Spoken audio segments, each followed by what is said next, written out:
ಶಿವಾಜಿನಗರದಲ್ಲಿ operation footpath ವೇಳೆ ಅಧಿಕಾರಿಗಳ ಮೇಲೆ ಹಲ್ಲೆ ಕೇಸ್. ಆಪರೇಷನ್ ಬಸವರಾಜ್ ಆರಂಭಿಸಿದ ಜಿಬಿಎ. ಬಸವರಾಜ್ ಪಡುಕೋಟೆ ಕಚೇರಿ ಬಳಿಕ ಮನೆ ದಾಖಲೆ ಪರಿಶೀಲನೆಗೆ ಮುಂದು.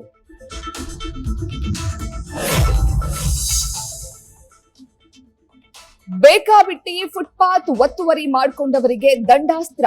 ಅಂಗಡಿಯ ಸ್ಕ್ರಾಪ್ ಸುರಿದವರಿಗೆ ಬಿತ್ತು ಪೆನಾಲ್ಟಿ. ಜಗಜೀವನ್ ರಾಮ್ ನಗರದಲ್ಲಿ ಕಸ ಹಾಕಿದ್ದವರಿಗೆ 25,000 ರೂಪಾಯಿ ದಂಡ.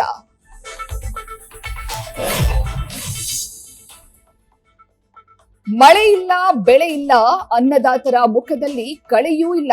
ಆದ್ರೆ ದಿನೇ ದಿನೇ ದಿನಸಿ ವಸ್ತುಗಳ ಬೆಲೆಯಲ್ಲಿ ಮಾತ್ರ ಹೆಚ್ಚಳ. ಅಕ್ಕಿ, ಸಕ್ಕರೆ, ಬೇಳೆ ಸೇರಿ ಎಲ್ಲವೂ ಆಗ್ತಿವೆ ಕಾಸ್ಟ್ಲಿ.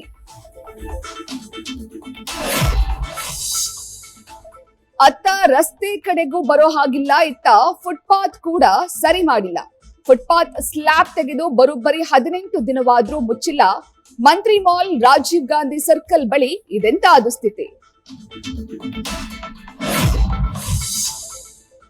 ಬ್ಯಾಡರಹಳ್ಳಿಯಲ್ಲಿ ಬೀದಿಯಲ್ಲಿ ರಾರಾಜಿಸುತ್ತಿವೆ ಬೋರ್ಡ್ಗಳು. ನಾಯಿ ಅಲ್ಲ, ಚಿರತೆ ಇದೆ, ಎಚ್ಚರಿಕೆ ಎಂದು ಬೋರ್ಡ್ ಹಾಕಿರುವ ನಿವಾಸಿಗಳು. ಒಂದು ಬೋನ್ ಸಾಲಲ್ಲ ಎಂದು ಅರಣ್ಯ ಇಲಾಖೆ ವಿರುದ್ಧ ಆಕ್ರೋಶ.